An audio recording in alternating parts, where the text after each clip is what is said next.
was a good first half, wasn't it? 17-10. Washington on the road trying to up their record to 3-1 and give Terrell Owens and the Dallas Cowboys not just their first defeat this September, but their first defeat in their last 2 Septembers.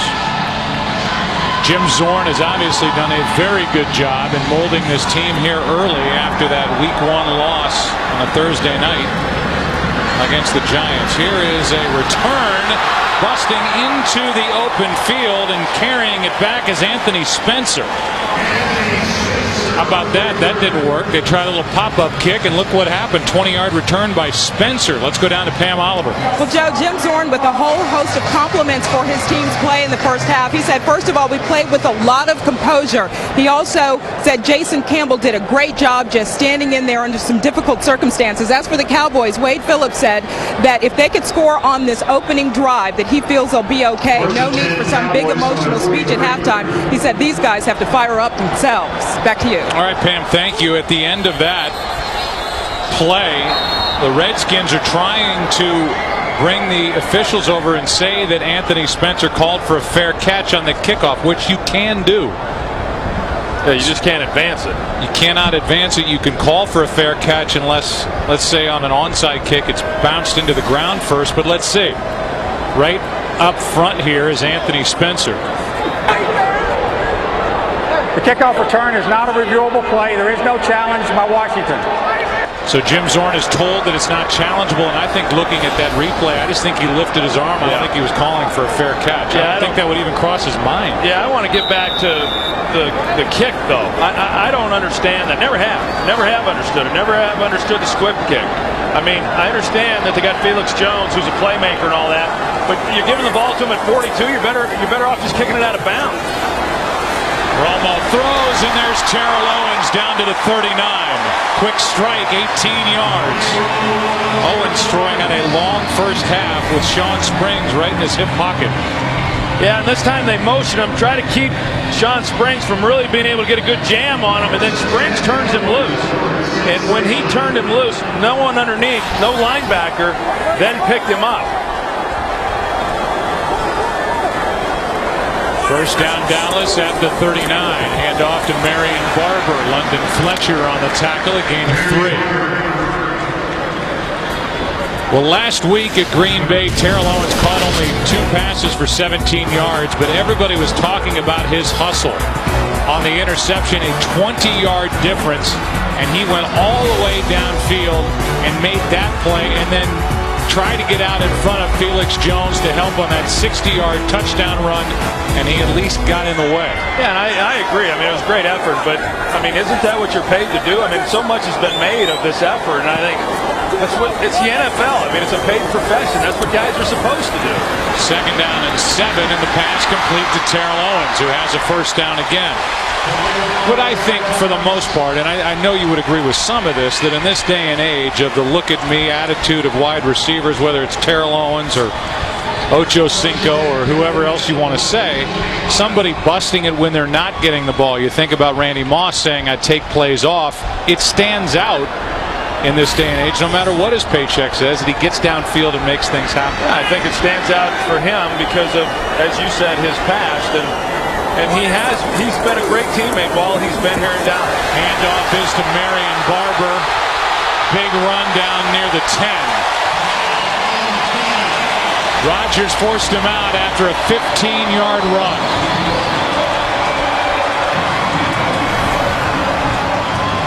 They get this offense cranked up and they get the weapons involved, and we've seen them get Terrell Owens going, and Marion Barber's already had a couple nice runs. He breaks a tackle, one of the best in the National Football League in doing that. And I go back to the kick. I just think that kick and the field position immediately gave this offensive unit some life. I mean, not that they didn't lack a little bit already based on what they had done to end the first half, but this stadium has come alive, and I don't know that had to happen if you just kick the ball off normally. On top of that, the Cowboys haven't done anything returning kicks so far. Here's Terrell Owens fighting his way for the touchdown.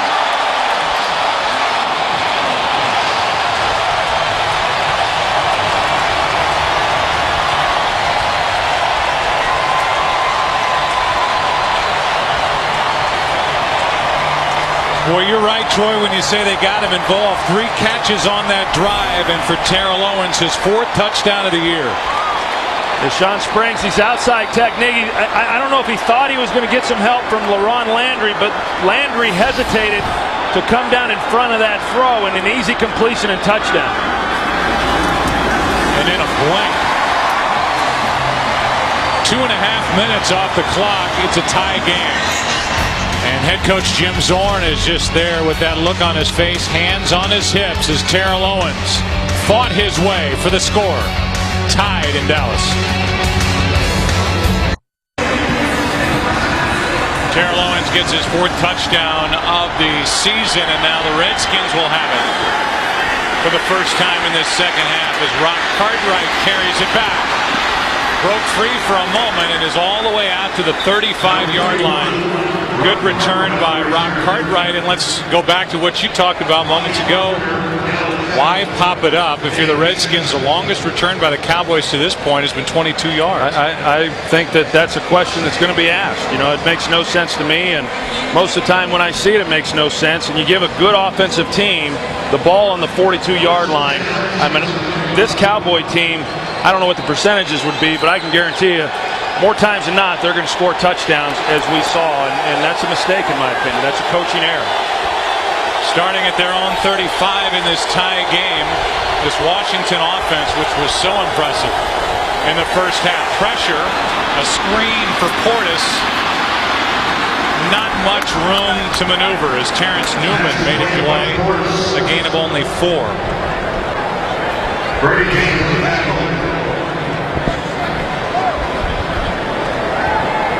Brady James eventually got credit for the tackle, but Terrence Newman is the one who stuck his nose in there and got that play blown up. There's Brian Stewart, the defensive coordinator for Wade Phillips. His unit tied for 9th in the NFL coming in. Trying to slow down Jason Campbell. 2nd down and 6. Delayed handoff. It's Clinton Portis.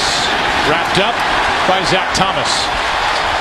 I know you spent some time with Zach Thomas during the week and came away awfully impressed. Yeah, I sure did. I mean, you talk about a guy who's just a consummate professional in his 13th season. Great pickup by the Dallas Cowboys. And, you know, I thought that maybe the main reason why he came to Dallas as opposed to New England and some of the other teams was because it was in the state of Texas, which is where he's from. He went to Texas Tech, but he just wanted to play for an established team that would give him an opportunity to try to win a Super Bowl. 3rd down and 2.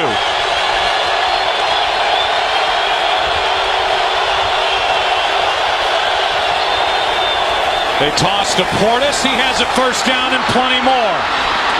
Clinton Portis cuts back. Hamlin knocks him down. And Portis is to the Dallas 26. A 31-yard run.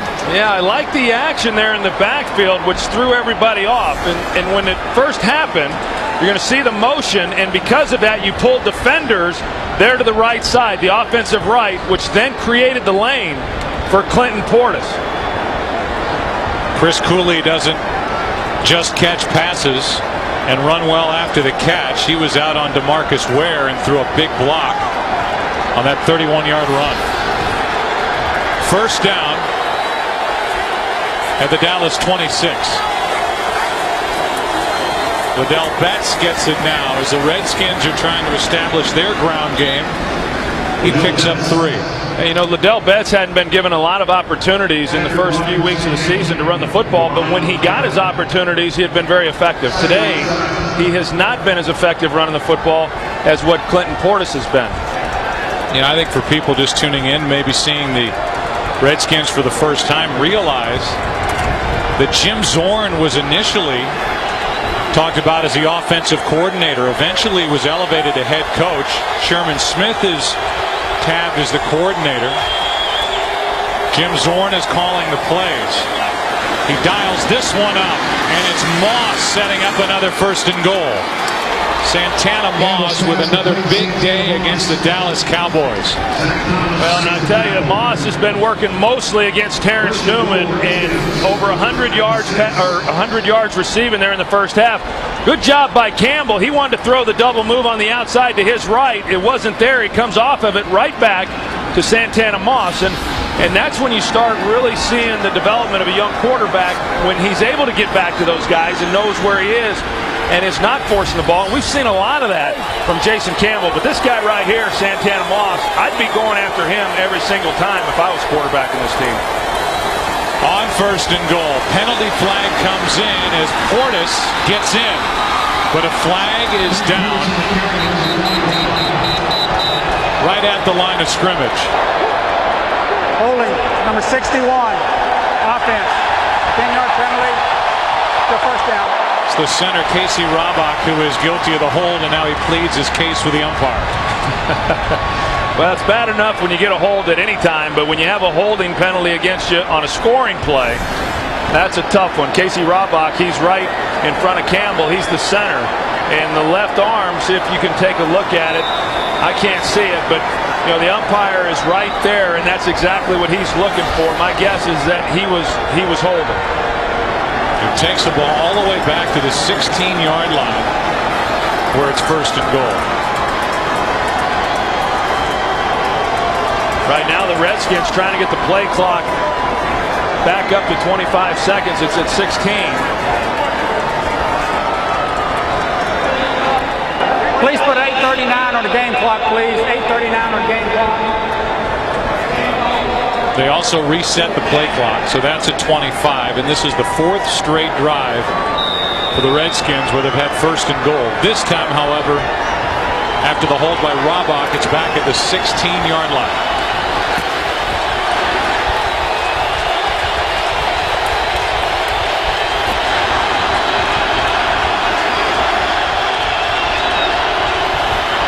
Campbell looking right, comes back from Moss, and the pass incomplete. Brady James, the closest Cowboy to it.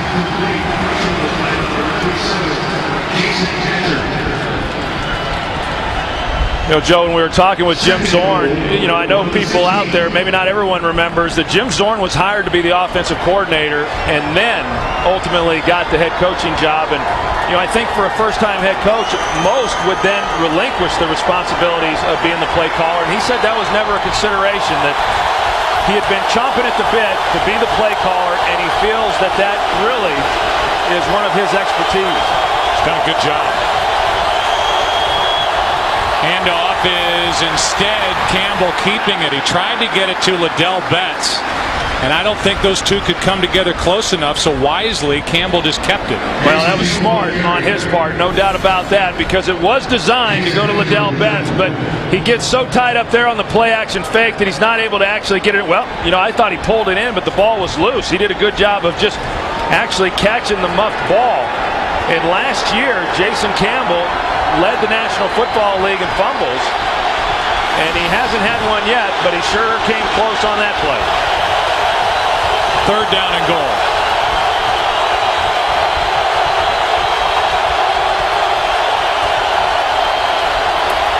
Pressure from Newman. Campbell does not go down. Throws to Antoine Randall L., who scampers for the touchdown. What a play. Terrence Newman almost came away with a sack. And now there's a penalty flag down the end of the play. And we'll find out what the call is, but Campbell, unbelievable, being able to get away from the sack. Player number 61, offense. Downfield, 5-yard penalty, third down. So that's twice now that Casey Robach commits a foul that eliminates a touchdown. The first one by Portis, and this one by Antoine Randall L. The only thing I can figure is once he saw Jason Campbell, you know, break the pocket, that he then thought that he was going to scramble and run with the football instead of throw it. We keep an eye on Campbell. We lose him there, but he got downfield, and now he brought back another touchdown. So third and goal from the 15. And this one is out of the back of the end zone as Campbell ends up on his back. Ratliff was in there, as was Greg Ellis, and it's 4th down. Rough series for Casey Raubach. Yeah, and it wouldn't surprise me. Jim Zorn may have a few words for him. I mean, that was obviously pretty upsetting. Joe Bugle, the offensive line coach, over there talking to him, and then Jim Zorn, talking through things with Jason Campbell. But really a missed opportunity there because they had 2 scores and just 2 mistakes by the center that kept them from happening. So a 33-yard try by Sweezum to regain the lead. And this one is good. Barely.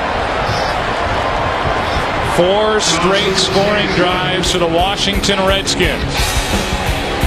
They thought they had 7. They come away with 3 and lead it 2017.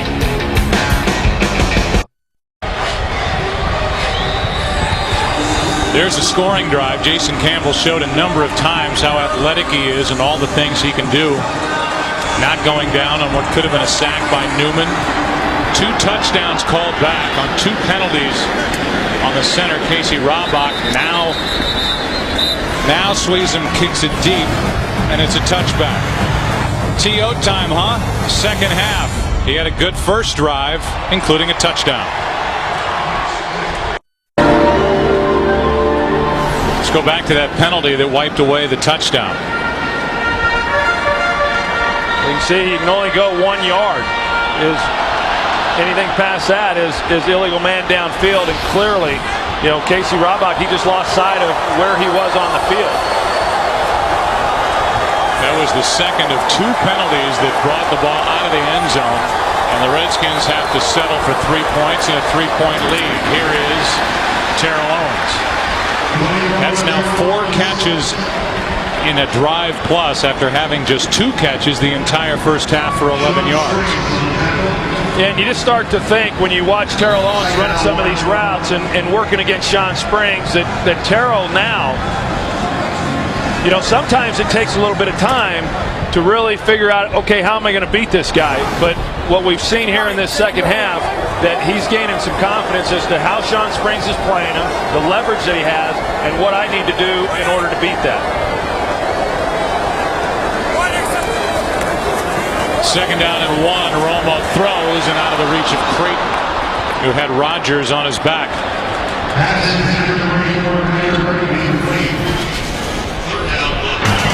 And here's a look at some of the things that were happening early in the ball game. You got Shawn Springs trying to play physical with him. He's inside technique, forcing Terrell Owens to the boundaries. And then in the second half, you're going to see most of the catches that he had were inside. And that one was motion away. And he could then run away from the man coverage as that was there.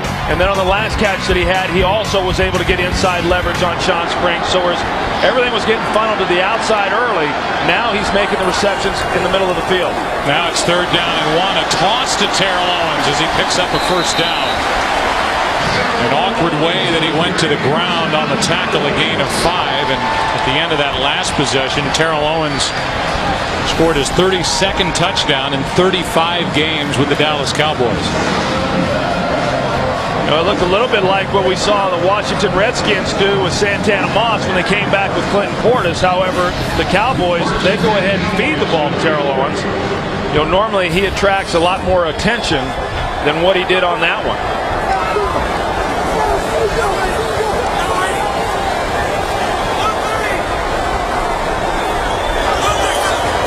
First down Dallas, down by 3. Romo throws, and Patrick Creighton could not get to it. No flags on the play. Let's go to Kurt for a game break. Well, the St. Louis Rams led most of this game, looking for their first victory of the season, but then Trent Green, the new starter, finds Jabari Greer, and unfortunately for him, Greer plays for Buffalo. He takes it 33 yards back for the score, and the Bills are now in front 20-14 in the 4th quarter. Back to Dallas, and Joe, Troy, and Pam. All right, thank you, Kurt. And obviously a lot more than just the Bills trying to stay undefeated and the Rams looking for their first win. Scott Linehan could very well be out as head coach of the Rams. Certainly if the Rams blow a lead and end up starting 0-4. They have a bye week next week. Romo throws and completes. What a pass.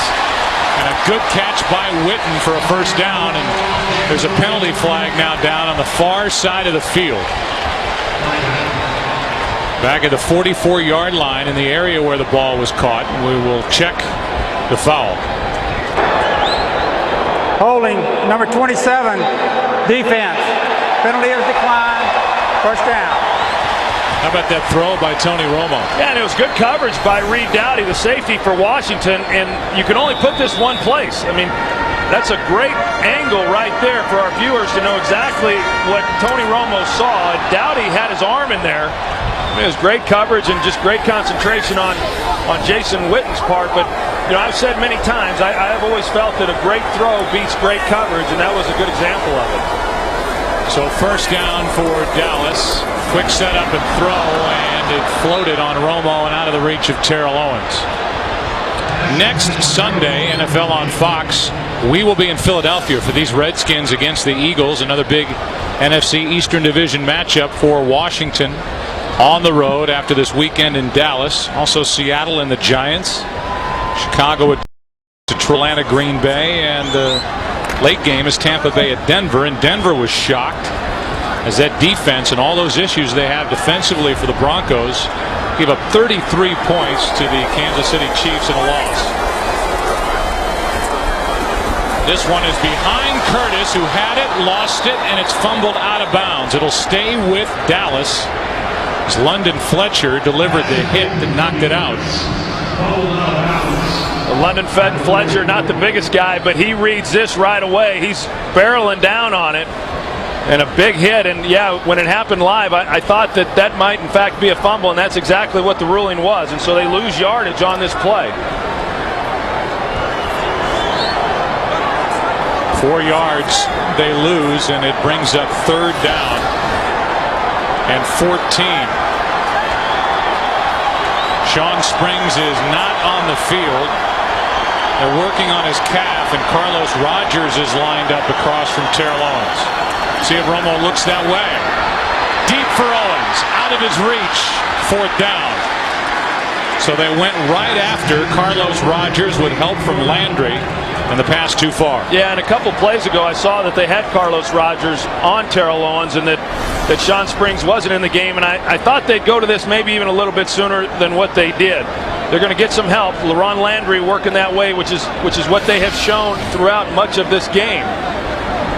But that was a good defensive stand there by the Washington defense after Dallas had scored on their last two possessions to come up big. It was good for them. Here's a booming punt by McBriar that's so good it goes into the end zone. Washington Redskins on the warpath and trying to get a win on the road here in Dallas. They have the ball and a 3-point lead. Washington Redskins have won only once in their last 12 games here. The reason why they won that game was almost single-handedly the play of Santana Moss back in 2005. Moss has had another huge game here today. 7 catches, 142 yards, and that's him in motion. Starting at their 20, they throw it to Santana Moss, who tries to go inside, and he is wrestled to the ground by Brady James. Gain of only 3. You know, Santana Moss this week, he talked about that game when they last won here, and that, you know, there was always all this potential for him, and he was seen in a certain way, and they were always wondering when he was going to break out and become this big play receiver. And he said that game, you know, really was his coming out party, and ever since then he's been seen as a different kind of receiver. Quentin Portis over the left side, just stays on his feet. What a good hard run as he ran through Zach Thomas. 12 yards, a first down. Here's a game break. Here's Kurt. Well, the Raiders have officially blown a 15-0 lead. The Chargers have scored back-to-back touchdowns off of Jamarcus Russell's turnovers. This 13-yarder from LT makes it an 18-15 Charger advantage. Joe? Guess the toe is better for LaDainian Tomlinson. I tell you what, though, when he's not in there, Darren Sproles I mean, normally an 80% LaDainian Tomlinson is still really, really good, but not as good as what Darren Sproles has shown. Greg Ellis is injured, down on a knee. He's been battling injuries the last couple of years. Had a huge season last year. His first Pro Bowl, off to a good start. Limps off. We'll take a break. First down, Washington, when we come back. Still working on Greg Ellis on the sideline. See if he can come back here relatively quickly. First down, Washington up by 3. Under 4 to play in this third quarter. Clinton Portis is brought down the backfield by Ratliff. A loss of 3. Well, we came into the game talking about Jay Ratliff and the job that he has done for this defensive unit. He's in the middle. And he's just able to split the two. He split Casey Robach and then Randy Thomas, the right guard, who's trying to get out in front. And when you got a stretch play like that, like they had with Clinton Portis, if you don't block that interior pressure, it's hard then to be able to make the cutback, and Clinton Portis couldn't get it. See what Jim Zorn has in store for this Dallas defense on 2nd and 13. Trying to set up a screen, and there's nothing there. Pressure by Spencer as Liddell Betts could not get the football. Let's go to Pam Oliver. No, there's just a flurry of activity by the Redskins trainers as they work on members of the defense now. Shawn Springs had a cramp in his calf. Lee Torrance, his backup at left corner, got some work on his calf as well. I saw Rocky McIntosh at one point getting stretched out. The heat and humidity taking its toll on these players. All right, Pam, thank you. There they are working on Shawn Springs. Yeah, I mean, we were talking about it up here, Joe, how humid it is, and I think I got a calf cramp myself. But it is a humid day here in Dallas, Texas, and it's affecting the Washington Redskins right now. Third down and 13. Time for Campbell. Time runs out, and he overshoots Cooley. Pressure by Jason Hatcher.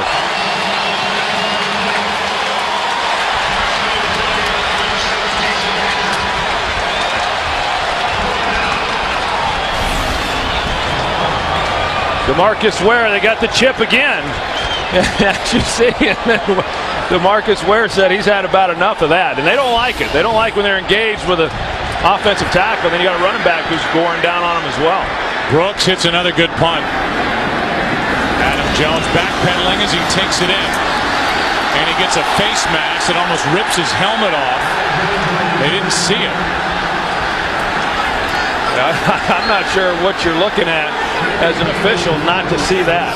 And now, and he better be careful. Pac-Man is close to getting a penalty called against him. I mean, that was about as blatant a face mask as you're going to see. I mean, we saw it from here. You got to believe that the official who's 5 yards from this can see that. That's Yoder, who got his left hand up and almost took his helmet off. It's been a rough couple weeks for the officials.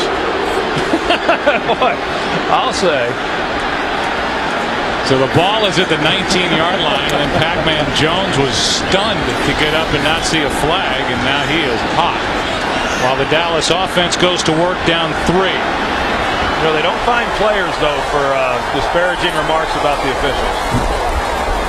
Here is Romo avoiding the rush and somehow slings it to Witten, who gets around Washington and then survives a hit from McIntosh. A gain of 8. I tell you, I'm watching Marcus Washington, and like I said a little bit earlier, I think the guy's really a great teammate. He's got great work habits, great character.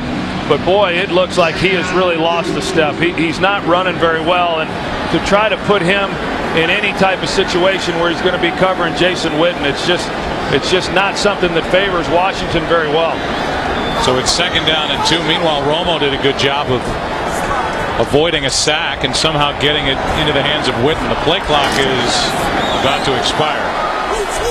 Down to 3, 2, 1, and a timeout before a 2nd and 2.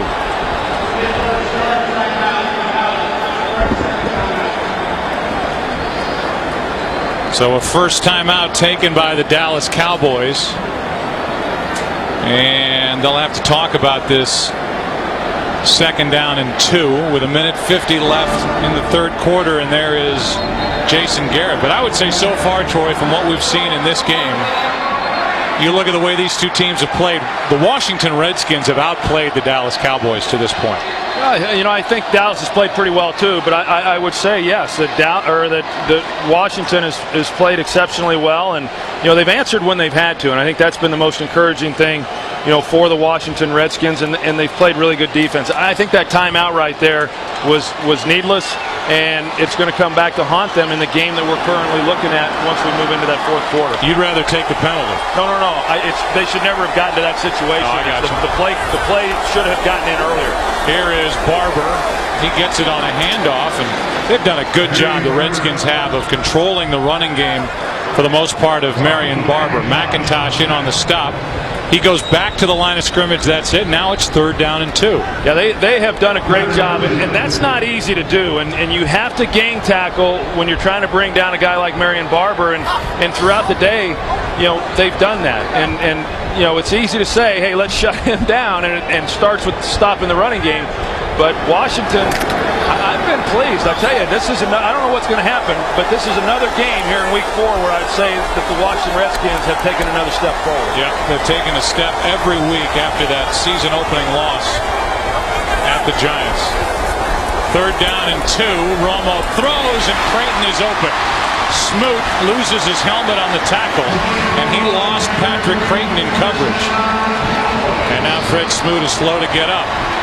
See, I don't think they can really afford to lose Fred Smoot in spite of all the injuries that they're incurring right now with the cramps. But a good move by Patrick Creighton.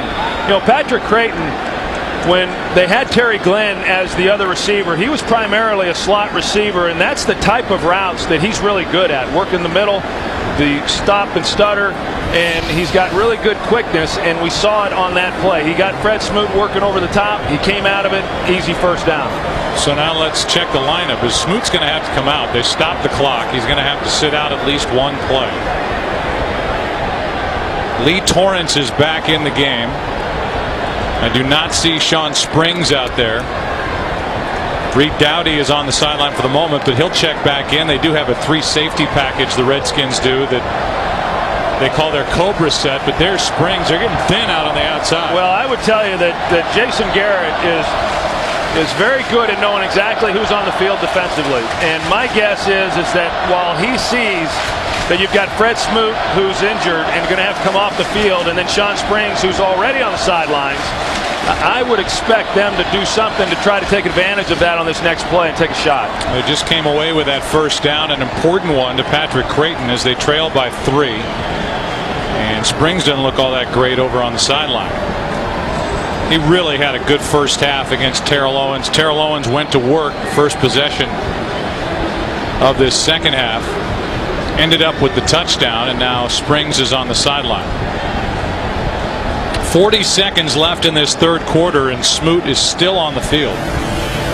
October 9th, the two best teams in the National League will put it all on the line as they go head-to-head in the National League Championship Series. It begins October 9th, a week from Thursday. Game 1 in high def only on Fox.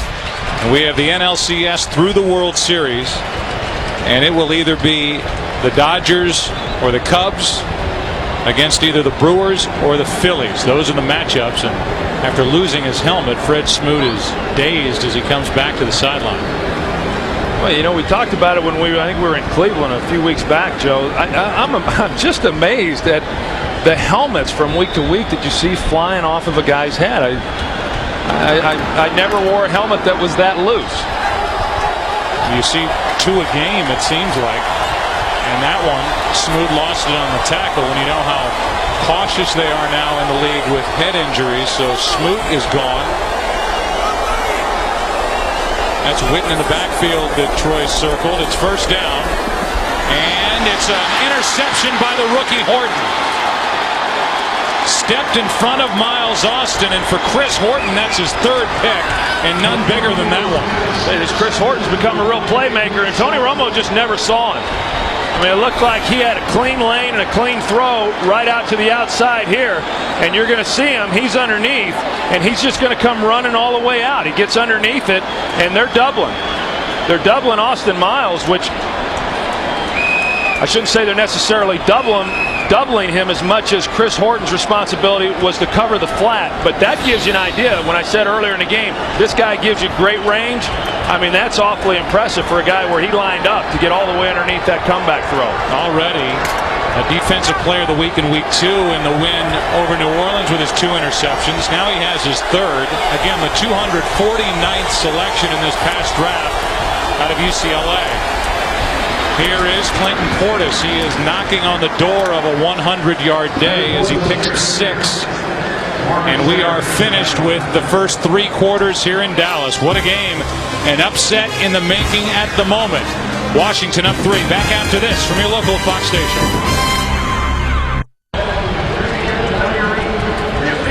Well, a lot's happened here. First of all, DeMarcus Ware on that last play took a pretty vicious hit. They look at him on the sideline. Meanwhile, the Washington Redskins are now +6 in the turnover ratio, which is the best in the NFL after that interception by Chris Horton. Here is Portis. He gets back to the line of scrimmage, and here is the play that sent DeMarcus Ware off the field. Yeah, Chris Cooley is the one blocking him there, and he goes in to make the play. And initially it looked like he might have had a stinger or something there with his right shoulder, but as we saw the trainers, giving him the test, it seems that that's more, whether it's concussion related or, got his bell rung or something along those lines. He's back in the game on an important 3rd down, 3rd and 3. The Redskins are not in field goal range at the moment. Campbell throws, Cooley with the catch, and he hops out of bounds with a Washington first down.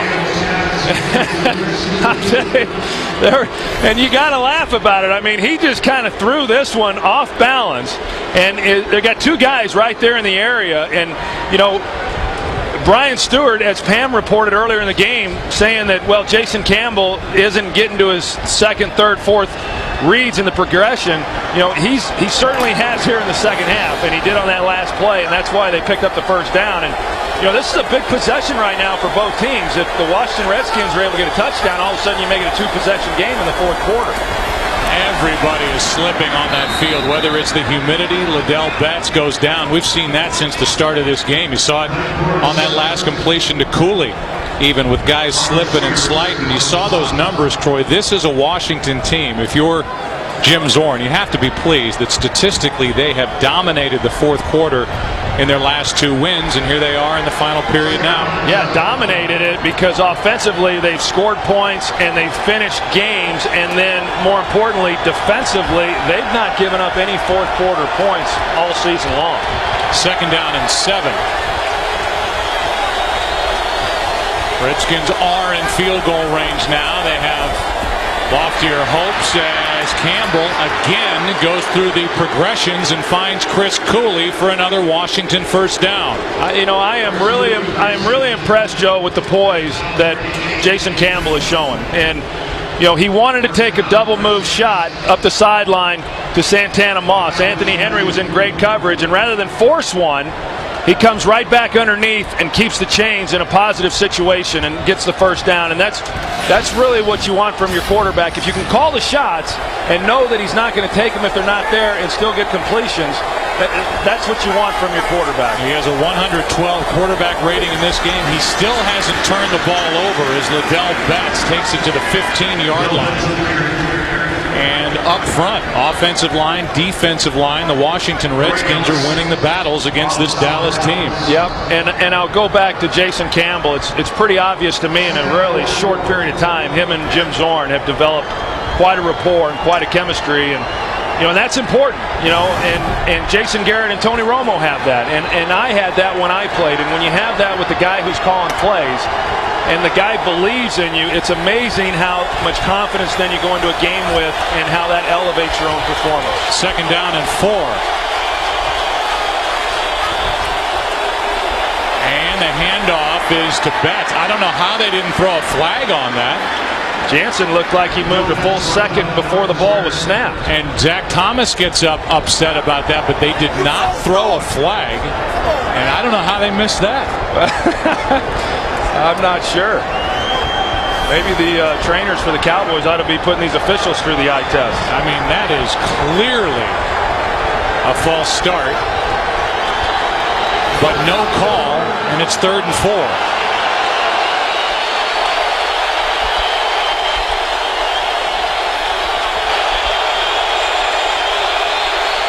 Santana Moss.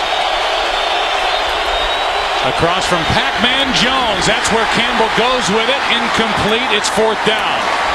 And the Dallas defense, if nothing else, keeps the Redskins out of the end zone, and a field goal attempt is coming.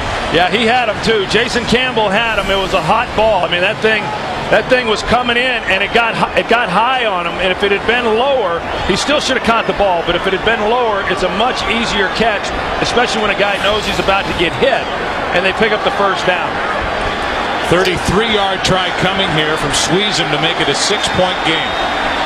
It was with Dallas back in 05 and 06.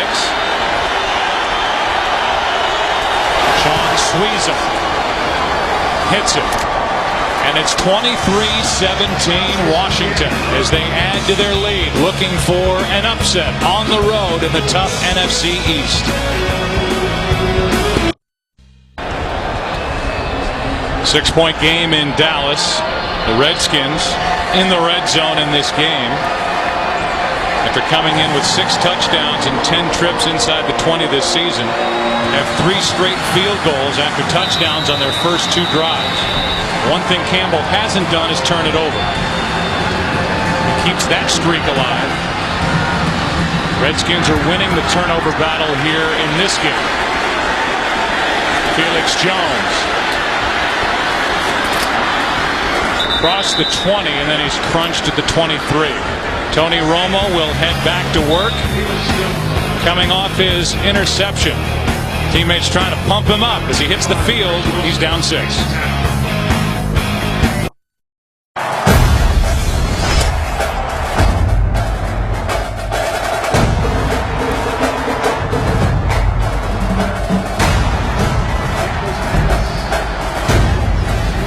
36th and final time potentially, unless they meet in the playoffs. The Redskins and Cowboys will tangle here at Texas Stadium. Dallas has won 26 of the previous 35. They also lead heavy in the all-time series, but none of these players care about history right now. They're talking about and thinking about the present. Terrell Owens can't catch up to that pass, covered by Carlos Rogers at 2nd and 10. And here are some of the early game headliners. A win for the Carolina Panthers. Good day for the surgically repaired Jake Delhomme. Vernius Coles, 3 of the 6 touchdowns thrown by Brett Favre. And Lance Moore showed up in our game last week, Troy, out in Denver. Boy, sure did, and they needed him to. When Marcus Colston down and Jeremy Shockey and a Saints team that desperately needed a win, that was a nice victory for them. Romo on 2nd and 10 to the sideline, and Carlos Rogers steps in front and breaks it up before Terrell Owens can get his hands on it. Great coverage, and the reason he's able to play underneath it the way that he is because, again, little Ron Landry is over the top, and so he's waiting for the break. Ball just a touch late. But I know on the previous play when Terrell Owens was running the crossing route, he was wanting to get the pass interference call, and that was good coverage by Carlos Rogers as well. I mean, a guy who missed a great deal of time last year with a knee injury, he has stepped in and doing a good job for Shawn Springs, who had been doing this job on Terrell Owens earlier. Now it's 3rd down and 10. Ball at the Dallas 23. Pocket collapses, and this one is incomplete. Carlos Rogers caught up to Terrell Owens as that ball was floated out there by Tony Romo. Well, right now, Washington running a lot of man-to-man coverage, and that's why you start getting the drag routes offensively, but this was all because of the pressure up front. You see McIntosh off the blitz. They bring other pressure, London Fletcher. It's one of the few times today they brought blitzers, and Tony had to float that one. And I didn't think that was I thought that was a good no call. Ray Sherman, the wide receivers coach, started to plead the case of Terrell Owens. Carlos Rogers got there. Cowboys thought a bit too early as McBriar hits a line drive. Horton almost got a hand on that punt right off the foot of McBriar. Antoine Randall, a 3-yard return. It's a 6-point Redskin lead. And they have the football with 10:16 left. Look at what the Washington defense has done to the running game of the Dallas Cowboys. 44 yards. With Marion Barber coming off a career-high 142 at Green Bay. A big reason why, as Portis gets it on the handoff, the Redskins have the football in a 6-point lead with 10 minutes left here in Dallas. I thought it was interesting on that last possession for Dallas. They went to Terrell Owens 3 consecutive times, and Washington did a terrific job. Whether that third down play should have been pass interference, who knows? But having said that, the Cowboys wanted to get the ball to their best player, and the Redskins did a good job of denying him on that. And now it's Carlos Rogers having to deal with Terrell Owens instead of Shawn Springs. Here's 2nd and 7. Clinton Portis gets it. Clinton Portis has a first down up at the 48, and he is right in the neighborhood of another 100-yard day against the Dallas Cowboys. He's over 100 now with 102 yards. I tell you, this guy is absolutely remarkable. There's very few players that I enjoy watching more than Clinton Portis run with the football. I mean, he is tough and he is physical, and it doesn't matter if he has the ball in his hands or if he's blocking or if he's running downfield to help somebody else. He's always playing and he's always looking to hit somebody. First down, Washington. Portis gets it again.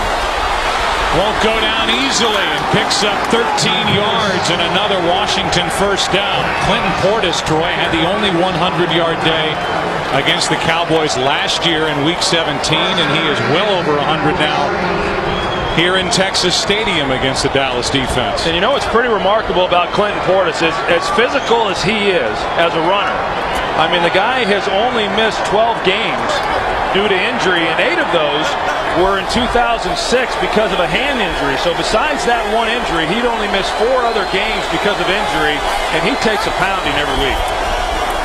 Play action from Campbell. Hits Cooley along the boundary, forced out by Ellis. Cooley out of bounds at the 33. The standings in the NFC East. Dallas on top, 3-0. The Giants are off this week. They have Seattle next week. They will not have Plexico Burress at their disposal. He has been suspended for 2 weeks. The Washington Redskins trying to go to 3-1 in Philadelphia. They play tonight against the Bears. I tell you, this possession right here is really a big possession, for Washington as well as Dallas. I mean, if you're talking about if they get points here, all of a sudden, this thing becomes a 2-possession ball game. 2nd down and 4, a toss to Betts. And Betts is brought down 2.5 yards shy of a first down by DeMarcus Ware.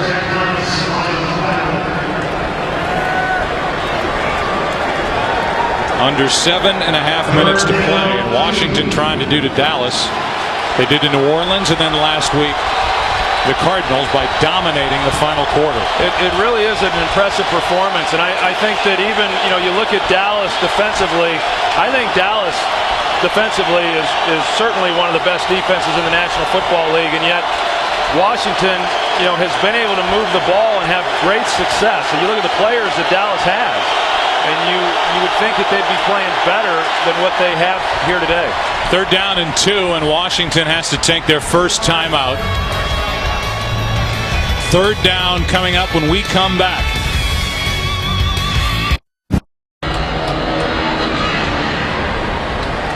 Here's the exchange between Jason Campbell and Jim Zorn. Troy, Jim Zorn in a short while is exhibiting a lot of the characteristics of a very good head coach. Well, he talked about how much he likes the poise of Jason Campbell. I tell you, I like the poise of Jim Zorn. He can get emotional. He can also be calming, as he was moments ago when Campbell had to take the timeout. They fake the throw. They hand to Clinton Portis, and Portis does not get anything. There's a penalty flag down in the secondary. Boy, it is way down there, too. It is. 12 men, defense, 5-yard penalty, first down. So the 5-yard penalty gives Washington the first down as the Cowboys had 12 men on the field. Yeah, now you can review whether or not there were 12 men on the field. Shocking development when you're talking about coming out of a timeout. We'll take a look. 1, 2.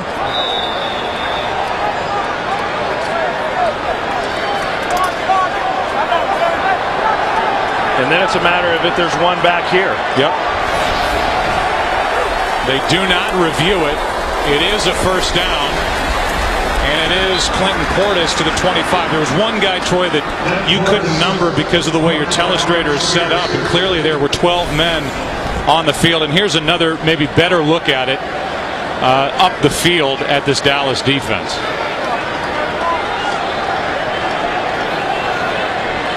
Just keep hitting the thing until we get to 12. Hey, there they are right there. There's 12, buddy. Jeez, no wonder I didn't become an accountant. 2nd down and 9. You could be now. It's all about accounting in this country now. I thought I got to 12 and I was only at 9. 2nd down and 9, and it's Liddell Betts, who's a yard and a half shy of a first down. Picks up 6. But I mean, let's be serious. What a huge penalty. I mean, are you kidding me? They just come out of a timeout, and there are 12 men on the field. I mean, that is absolutely inexcusable, and especially when your defense just stopped them. And the 12th guy obviously didn't help them stop the guy on 3rd down, but now a big first down, and here's another big 3rd down. But regardless, if they still settle for a field goal, one, it's a shorter attempt, but they've taken a lot more time off the clock. Yep. We're coming up on the 5-minute mark. It would have been roughly a 51-yard try from where they were, but the 12 men on the field gives a first down. Handoff is to Liddell Betts, and Betts is brought down very close to the marker. It depends on the spot. This could be an enormous measurement if that's indeed what we're headed for here.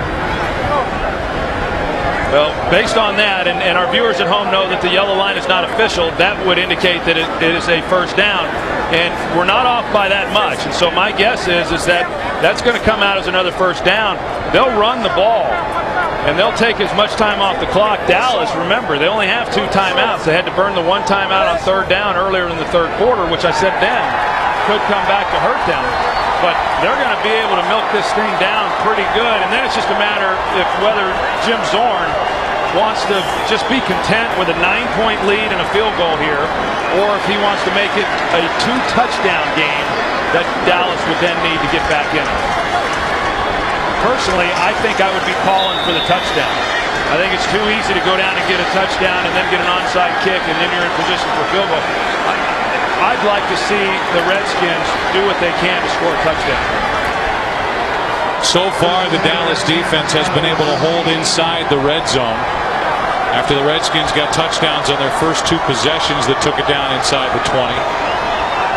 3 field goals their last 3 trips in.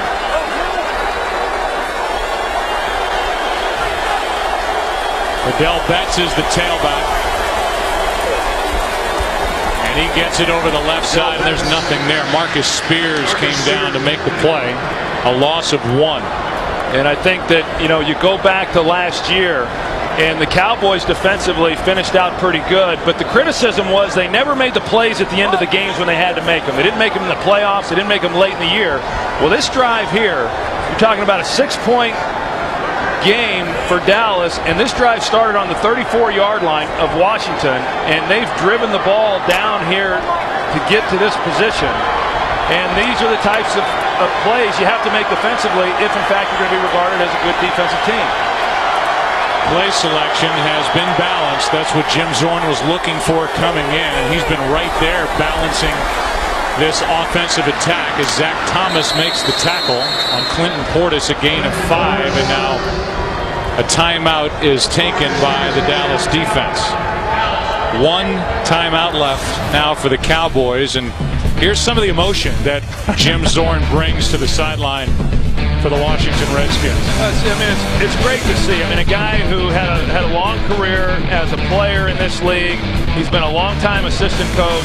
He's worked under some really good coaches, and the most recently being Mike Holmgren there in Seattle. And I think that those experiences have really prepared him for this position that he's now in. And at a time when so many teams are looking for that new young gun, for him to be 55 years old and be given the reins to this franchise it's nice to see. But more than that, it's nice to see Jim doing so well with it, because he's really done a nice job, and he's done a great job of calling plays here today, and the players have really responded to him. He was in camp trying to make it as a backup to Roger Staubach in 1975, and then he went on to greatness with the Seattle Seahawks, threw for over 20,000 yards. Now his first chance at not just calling plays, but being a head coach and trying to win on the road here in Dallas as Portis gets it. And he's brought down after about a yard, and it will be 4th down with under 3.5 minutes to play, and Dallas will spend their final timeout.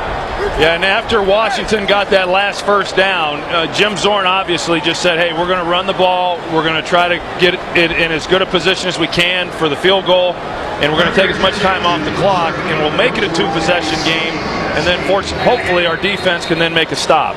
Troy, this is a drive for Washington that started with 10 minutes and 16 seconds on the game clock. It's basically a 7-minute drive as they try to wind the clock as much as they can. And now if Sweezum can hit for the 4th time today, it makes it a 2-score game and a 9-point lead. Well, it's a good job by Washington offensively. Really, now they got to make the field goal. But defensively, I'll reiterate the point. If you're going to be a championship team, and if you're going to be considered a championship defense, this possession should have stopped a long time ago. 29-yard try by Sweezum.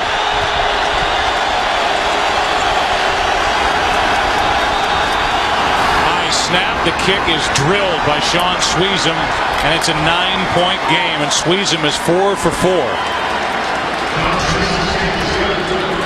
Coming up after this game, it's the OT. Kurt? Thanks, Joe. Coming up on the OT right after your game, we'll recap a wild day in the NFL. Brett Favre actually did something he's never done before. We'll tell you what it was. Plus, an emotional day in Tampa Bay. Also, all the scores, highlights, news, and reactions from around the NFL on the OT when you're done. All right, Kurt, well, there is plenty to talk about with what's going on around the NFL here in Week 4. That Matt Bryant situation is one that just breaks your heart. And then you think about what's going on the field in this game alone, with the Washington Redskins trying to score a huge upset, leading by 9. I think there's more to be written about the St. Louis Rams today, as they are on their way to a defeat at home against Buffalo. That could be the end of the road for Scott Linehan as head coach of the St. Louis Rams. Well, there's a lot to talk about, and there's a lot more action, Troy, in this game coming up. Yeah, and the question I have is Shawn Sweezum going to bloop the ball again, or is he going to kick deep? I think he'll kick deep. Okay. One time they did bloop it. It didn't exactly work out as Anthony Spencer returned it 20 yards, and the Dallas Cowboys at the start of this second half went down the field and got it right into the end zone to tie the game. But it's been all Washington since. Conventional kickoff, and Felix Jones takes it from inside the 5.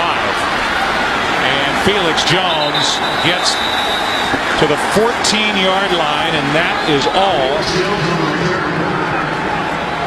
And you think about what's going on here on the field, Troy, for this Washington Redskins team trying to win their 3rd in a row, and you have to go back to the early days with the Washington Redskins, back to 1971, and George Allen to find a head coach that came in here to Dallas and won in the first crack of this rivalry. Jim Zorn got his team ready to go. Well, he did, and when he was asked about the rivalry, he said, hey, I'm kind of new to this whole thing, and I guess it's like the Raiders and the Seahawks, back when the Seahawks were in the AFC, and that doesn't match up. No, I mean, I think when you talk about the top, the great rivalries in the history of this game, I don't know that people are throwing out Raiders Seahawks, So obviously he didn't talk to Dan Snyder.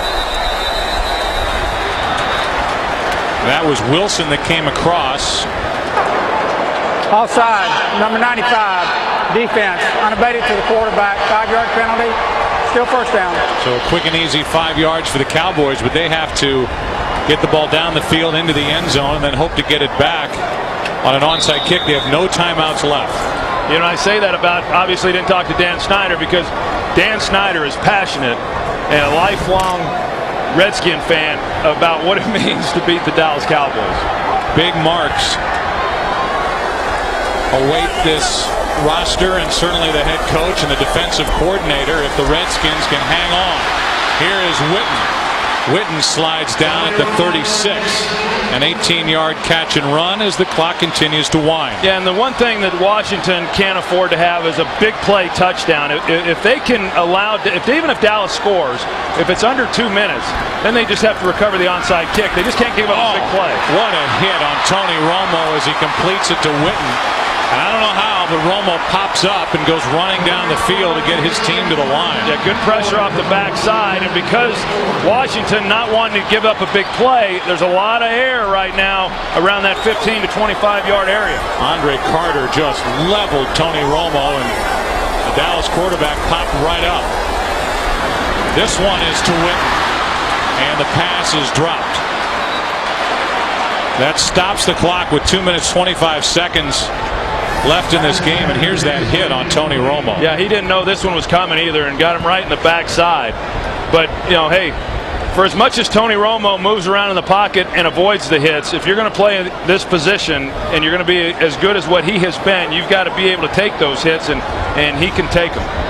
Ball is at the Washington 44 as Dallas tries to get it right down the field and keep their hopes alive of starting 4-0.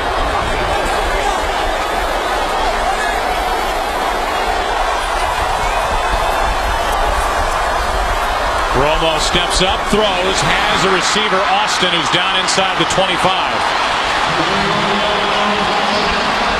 And Romo would like to get another play away before the 2-minute warning as the Cowboys hustle to the line.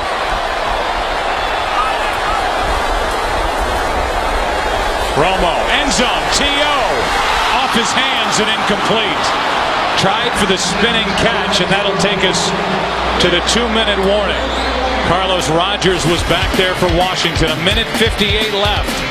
Cowboys very close to coming up with that touchdown. T.O. couldn't hang on.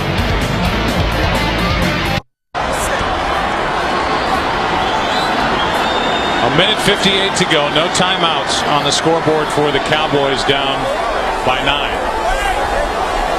Second down and 10.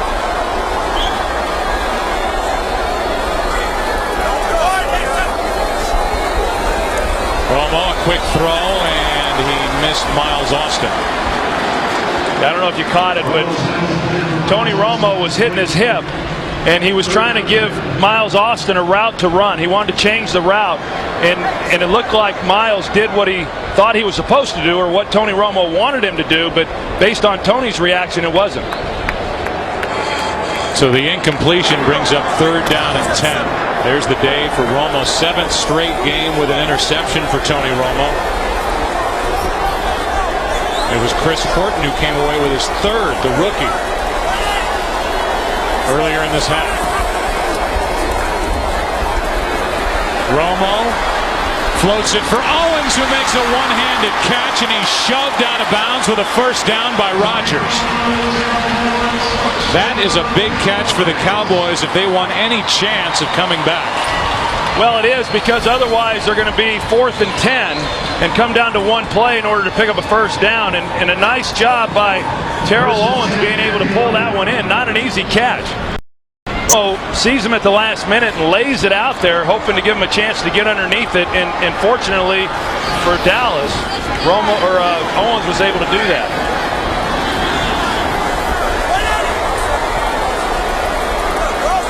It's first down and 10. The Cowboys could get a first down without getting a touchdown. High snap. Romo buying time, hits Austin for the quick touchdown.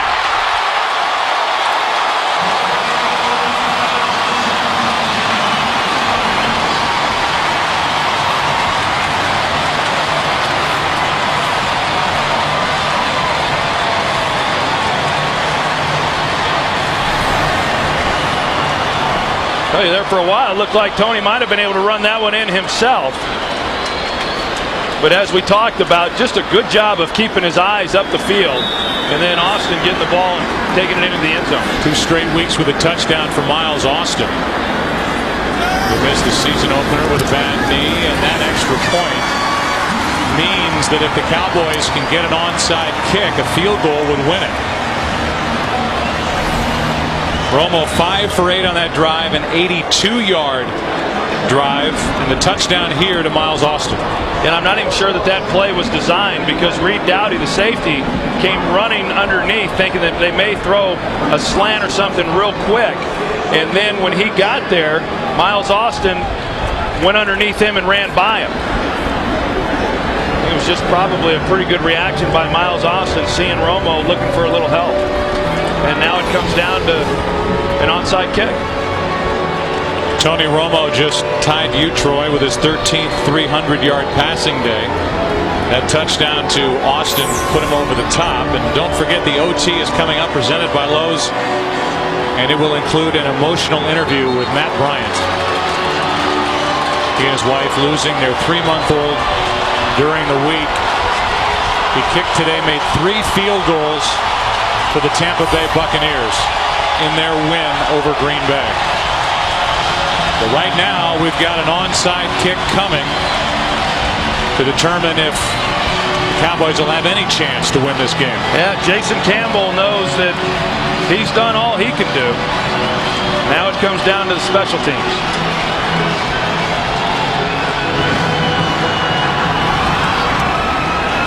High into the air, off the hands of Hurd, and out of bounds. They had a legitimate shot at it as Sam Hurd went up into the air, and the ball went through his hands and out of bounds. It was a terrific onside kick by Folk, as this thing got a lot of air, and then watch Hurd on the end of it. Certainly had a chance at it, off his fingertips, out of bounds, and the Redskins will take over. Well, I'll tell you, Kickoff out of bounds was the last touch by a member of the kicking team. That 5-yard penalty would be added from the dead ball spot. Washington's ball, first down. So the Redskins now will have a chance to end this game. And Jim Zorn, Troy, has come in here in his first year as head coach, and in this rivalry, and maybe the last one at this stadium, looks like he and his Redskins will come out of here with their 3rd straight win. Yeah, and you know, it's still early, and we all know that, but I think that after the last 2 weeks, when they beat New Orleans and beat Arizona, I think the jury was still out, and people were wondering, okay, what is this team really all about? And I think that got answered here today, coming to Texas Stadium against what most believe, and I'm one of them, that this Dallas team is the best in the NFL, and they beat them here on their home turf. Just a great win for this Washington organization. So now the Redskins will head to Philadelphia next week, and look at what Jim Zorn accomplished. You have to go back to George Allen. Jack Pardee, his first year as the Redskins head coach, couldn't win in his first try at Dallas. Same for Gibbs in '81. Same for Richie Pettibone, Norv Turner, Terry Robisky in 2000, Marty Schottenheimer in 2001, and Steve Spurrier lost in his first crack at it as the Redskins head coach here in Dallas. So losers were those head coaches in their first tries winning for the Redskins at Texas Stadium. Jim Zorn breaks that streak. Yeah, and with the Giants having the bye week, you know, this with Dallas losing, I mean, the NFC East just got a whole lot tighter. The Giants will be on top 3-0. And then you've got 2 3-1 teams with the Redskins, the Cowboys, and don't forget the 2-1 Philadelphia Eagles will play at Chicago tonight. What a division. And there is the division updated. One more snap of the football, and it will be a 2-point victory for the Redskins here in Dallas. That'll do it. What a day for Jason Campbell. He just continues to mature. Well, we watched it all day, and he had a heck of a performance. And Greg Blosch, defensive coordinator, what a great job he did. But the guy leading it all is that man right there, Jim Zorn. We will take a break. We will come back, then get you to the OT presented by Lowe's. So much to talk about. The upset win for the Redskins on the road as they beat their rival, the Dallas Cowboys, by 2.